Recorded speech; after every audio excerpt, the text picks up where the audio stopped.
What's up, future real estate clients? That's you. Today I want to talk to you about the hidden costs and surprises when you sell. Surprise! Hello? Didn't expect to see me, did you? Surprises, right? And hidden costs. And in every surprise, there's a hidden cost, because surprises in a real estate transaction are bad. I mean, it's something you want on your birthday, but definitely not when you're doing a real estate transaction. So if that's something you're interested in finding out about before it becomes a problem, stick around.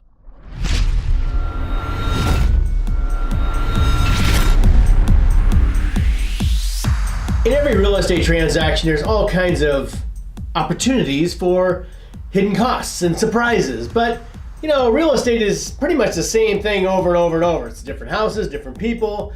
That's what makes it exciting. But it's the same paperwork, it's the same reports, same disclosures, everything over and over and over again. So after you've done it over and over and over, then you get a pretty good idea of where those hidden costs and surprises are going to be lurking.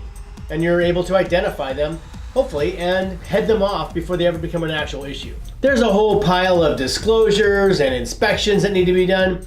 There's the termite report and the seller disclosures and the natural hazard disclosure and the title report and the home inspection and probably a couple others, but they're always the same. But each one might have some issue lurking in them. And the problem is, almost nobody in the real estate community ever does all those inspections and reports until after the home is in escrow.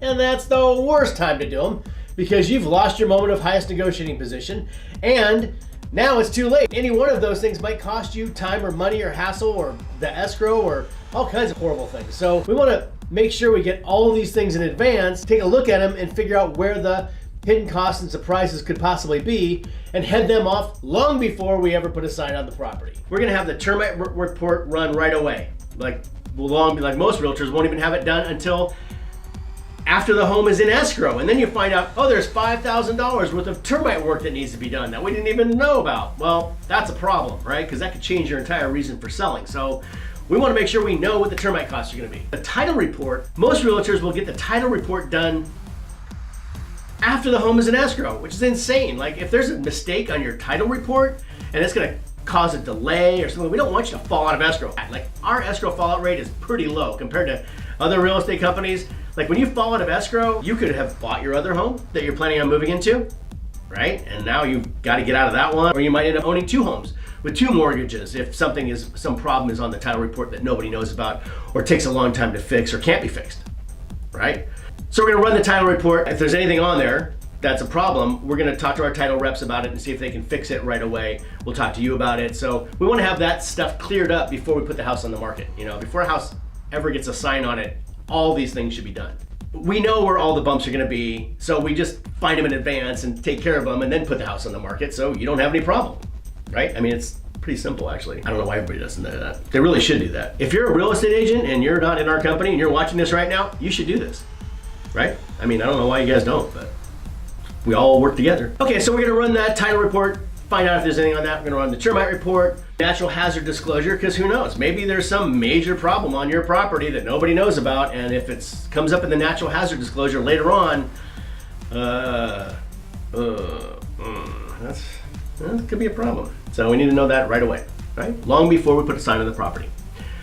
Seller disclosure. We'll have you fill all those out first. We'll address any of those items that need to be addressed, again, long before the sign goes up. Another one might be capital gains taxes. Maybe you haven't lived in the house for the appropriate amount of time, and then you're gonna have to pay taxes on it. So I think, what's the rule now? It just changed again. So if it's 3 years, you must have lived in your house 3 years of the last 5 consecutively. So sometime in that 5-year period, you need to have lived in your house for 3 years, is what I understand. Check with your tax attorney and whatever, because, in fact, check with everybody. Don't take my word for it. I'm just a real estate broker who's been doing this for 20 years and created a few amazing programs that have sold hundreds and hundreds of homes for top dollar every single time. But that's just me. Go talk to your attorney and your CPA and everything else. Prepayment on your loan, right? If you have a prepayment penalty on your loan, that needs to be paid off, right? So typically, so you need to know about that, and we'll have to take a look at your loan just to make sure that, I don't know, or your loan paperwork, and we'll just look at it and make sure there is or is not. There's all kinds of other things that can be attached to homes, right? Like, people put liens on homes for all kinds of stuff. Construction people do, and sometimes people do it in mistake. And there's lots of mistakes on title reports and this kind of stuff. So we just want to look at all that, make sure it's all under control and handled beforehand. The big daddy is the home inspection. So typically you get yourself into escrow, and then the buyer comes in and then they do their home inspection, and the house is already locked down in escrow. So now they have time to just mess around with you and ask for all kinds of credits and repairs and everything else. And stuff could show up on there that could be like nothing, but at that point it's too late because you've already missed your moment of highest negotiating position.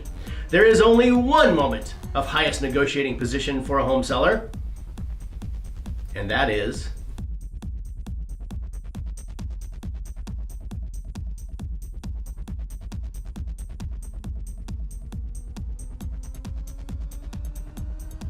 that moment, that brief, tiny little window. You, the home seller, you have total negotiating power, and we want to maximize it, right? So just knowing when it is isn't enough. You need to know how to maximize that moment, right? To actually, otherwise it's like giving a kid a loaded gun, right? They get the sort of the information, but they don't know how to actually like take all that information and turn it into an easy home selling experience and a home that won't fall out of escrow and maximum market value for your house. Right? That's what we're gonna do because we understand this moment, and we're gonna make sure that we get you the most money and best buyer during that moment. I find it interesting that most real estate professionals don't know when that moment of highest negotiation position is for their home sellers, or what to do about it, even if they did know. Something else we do that I've never seen anybody else do that's probably saved more money and time and hassle and renegotiation after the fact and probably even escrows than just about anything else. It's the pre-sale home inspection.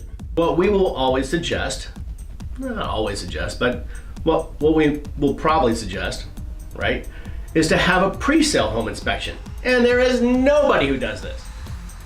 I've never received one. Pre-sale home inspection. What this means is you, the home seller, actually pay for a home inspector to come out and go through every nook and cranny of your house and identify every single possible thing that could ever come up on anybody's home inspection, hopefully. I mean, different home inspectors sometimes will look at different things. I mean, we might miss something.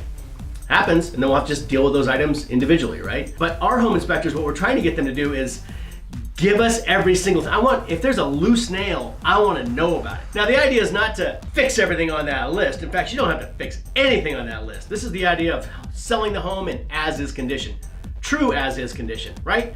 In California, all homes are sold in as-is condition, but it's subject to a home inspection. So they don't know anything about what that home is. And when they're buying it, they don't have seller disclosures, they don't have a natural hazard disclosure, they don't have a termite disclosure, did I already say that? They don't have a title report, they don't have any information on the house other than the 10 minutes they walked in and went, oh, it's really pretty, I want to buy it, let's do it! And then they run off and write an offer and you accept it now.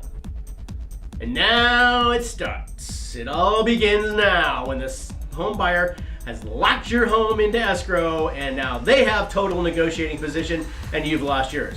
So let's make sure we do it right, okay?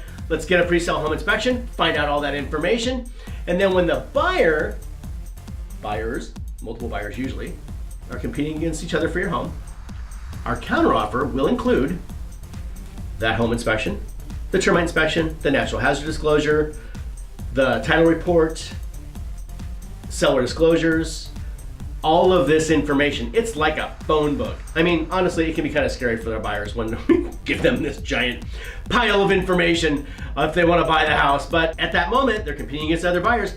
That's the time when they don't care. They're like, I'll sign anything right now because I want to get the house, right? They're like those things, those items, those loose nails are not an issue at that moment. But once the house is off the market and they're like, a loose nail? We didn't know there was a loose nail here. My God, did you hear about the loose nail? Suddenly the loose nail becomes the biggest thing anyone's ever heard about, right? And they're making a big deal out of it and it's costing you money and time and we're all going back and forth over multiple days trying to figure out what's up with this loose nail, right? But during that moment of highest negotiating position for you, they're like, loose nails? Who cares about loose nails? It's just a loose nail. We'll sign off on loose nails. So they'll sign off on anything right during that time. Not always.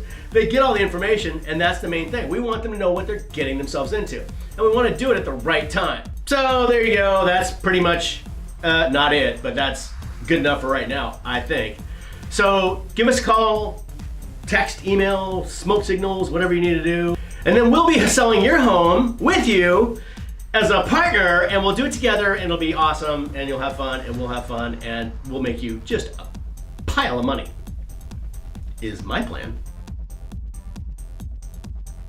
Oh yeah, one last bonus tip. Not all real estate agents are created equal. Who you hire to help you sell your house could make a big difference in your bottom line return. I mean, you don't want to be hiring someone just because you feel obligated to hire them. This is like your biggest sale in your life. I mean, maybe not or maybe it's one of the many homes that you're selling or buying in your life, but typically it's one of the biggest investments people have. It's one of the biggest sales of your life. It's the thing that could get you in the biggest trouble if it gets screwed up in your life. So you want somebody who really understands what they're doing, and they've done it a lot. You don't want somebody learning on your dime, because it could cost you a dime or many dimes. I know, because there was a time when I was a brand new agent and I probably cost somebody a dime or many dimes.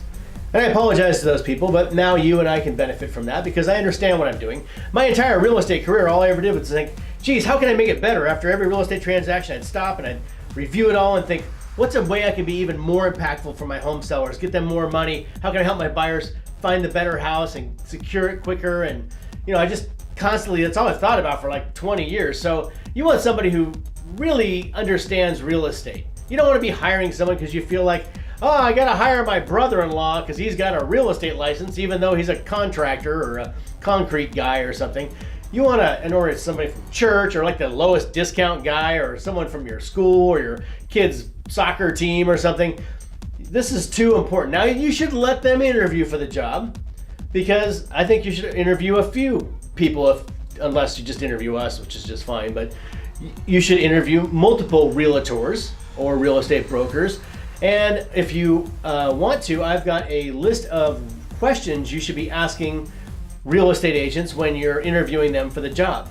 It's got the answers on it too. And when you meet with us, I would like you to use those questions because I already know the answers. I wrote the questions and the answers. They're right there. So make sure you hire somebody who's got experience, or it's going to be a problem. Could be a big problem. I know. I don't know. You want someone who's been down the road many times, who understands the process and understands all the paperwork and everything, and understands how to negotiate on your behalf. It's super important. It could add literally tens of thousands of dollars, or if you're in a multi-million-dollar house, maybe hundreds of thousands of dollars to your bottom line return. So that's my bonus tip. We'll see our sign on your yard.